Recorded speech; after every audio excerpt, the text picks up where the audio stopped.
தினமும் தியானம் தினமும் ஆசீர்வாத நிகழ்ச்சிக்கு உங்களை அன்போடு அழைக்கிறேன். இன்றைக்கு தியானிப்பதற்காக சங்கீதம் 17 அதனுடைய 7ஆம் வசனத்தை நான் வாசிக்கிறேன், கவனியுங்கள். இந்த சங்கீதம் தாவீதை பற்றி சில வார்த்தைகளை தேவன் எழுதியிருக்கிறார். தேவனை பற்றி தாவீது பல விஷயங்களை பேசுகிறார். அதிலே ஒன்றுதான் 7ஆம் வசனம். உம்மை நம்புகிறவர்களை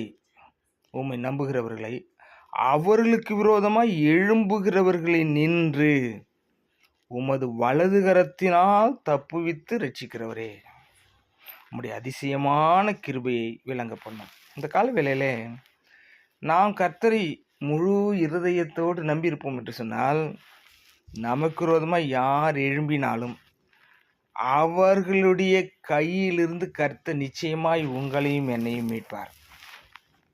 எப்படி ரட்சிப்பாராம்? அவர் தமது வலது கரத்தினால் தப்புவித்து ரட்சிப்பாராம். அப்போ நம்முடைய விரோதமாக 1000 கை 1000 வாய் எழும்பினாலும் இந்த காலவேளையில் ஆண்டவர் உங்களை பார்த்து சொல்கிறார், என்னுடைய வலது கரத்தினால் நான் ரட்சிப்பேன். என்னுடைய வலது கரம் சகலவற்றை செய்து முடிக்கும்.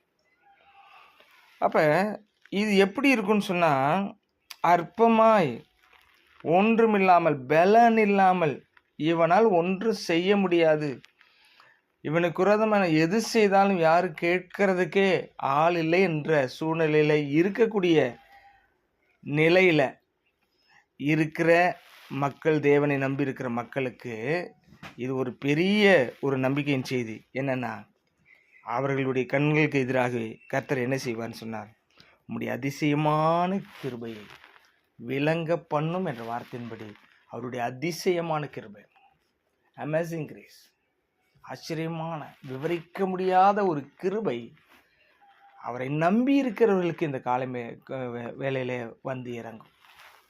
அவரை மட்டுமே நம்பி இருக்கிறவர்களுக்கு ஆண்டவர் தம்முடைய அதிசயமான கிருபை விளங்கும்படி செய்வார்.